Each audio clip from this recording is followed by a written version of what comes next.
What do I do to keep my comedy so fresh after all these years being a bit? I steal as much other people's shit as I can. Black YouTubers and BYITM.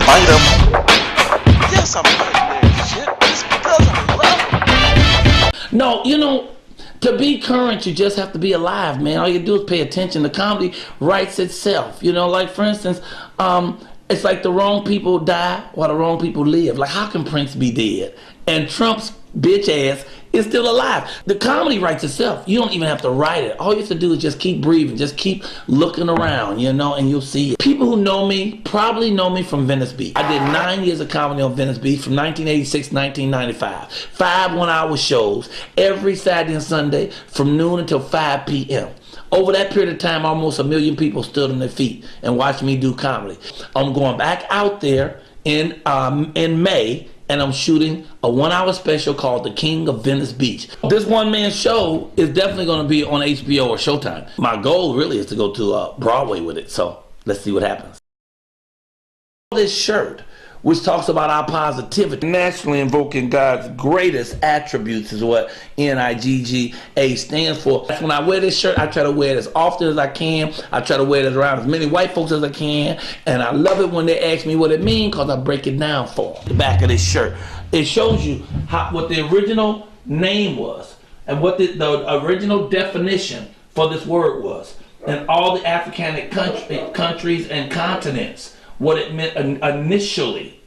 See, but then the European would take that same name, something that was really used to lift us up, and use it to beat us down with it, like that's a bad thing. So when we with each other, man, we flip it, spin it, have fun. Whoa, that's my nigga. You see that nigga? That's a bad nigga over there. But other folks will say it to you like it's something bad, you know, civil rights, man. I've been through civil rights. You shouldn't say nigga, that hold us down. A thing can't hold you down unless you give it power over you. And you only give it power over you when you let it hurt you. You can't hurt me by calling me no nigga. But if you white and you do it, I'm going to punch you in your face because I know you're trying to be disrespectful. I wear this shirt because, you know, society is trying to teach us how to hate ourselves in so many ways, and they really, really are very good at it. You know, that's why black people killing each other in the streets all over the country, especially in my city of Chicago, which I just hate how often we're shooting each other. That's because we live in a society that taught us that we ain't gonna never get nowhere, we ain't gonna never be able to do nothing. If we want something, we got to take it from each other. And I'm here to try to teach you the opposite, that we come from kings, we come from royalty. We actually are the baddest humans on this planet. We need to lift each other up. So we're fighting each other, and we don't need to be doing that. We need to be loving each other and lifting each other up. Racism is a fucking joke. The bottom line is true intelligence transcends all color barriers. That's right. You can find an asshole in any group. Don't judge people by their racial affiliation, but more so by their individual personality. Get the message out that we are worthy, we are a great community, and we can do things, and then more and more people help more and more people, and that's how we get back to being great again. See, I remember when we used to have a neighborhood where everybody's parent was your parent. We looked out for each other, spoke to each other when we walked down the street. We don't have that no more. We so scared of each other, we cross the street and we see each other coming. That's got the reverse, and we can reverse that. So many people killing each other in Chicago, black on black crime. I can't stand the pressure no more. And I'm from Chicago, the projects, Robert Taylor home, 4352 South State Apartment 909. I will be from the projects for life, no matter where my other homes are.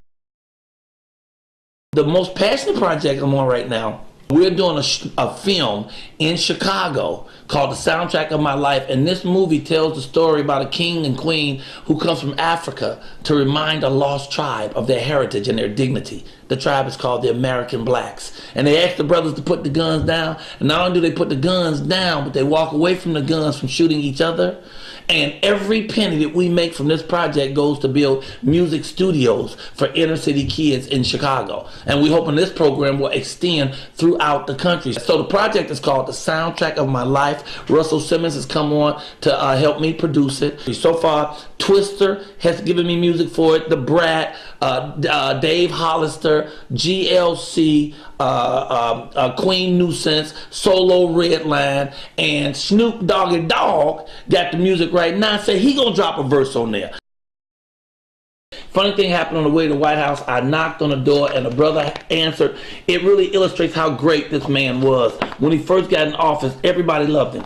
Families loved him. the children of every color loved him. But look, once he got in office, they tried to tear the White House in half before they let that brother succeed. But this President Obama on both sides of the White House, pushing it right back together, and down the bottom, them the collard greens Michelle grew at the White House garden. The second book, as you know, this is more about my life. Miss Innocent Goes to School, and other silly stuff. It talks about my addiction and my survival from that. It talks about comedy. It talks about racism. It talks about love. My third book comes out in another month. It's called Michael Goes Motivational. That's why I'm doing motivational speaking from a comedic platform. Black YouTubers BYITM.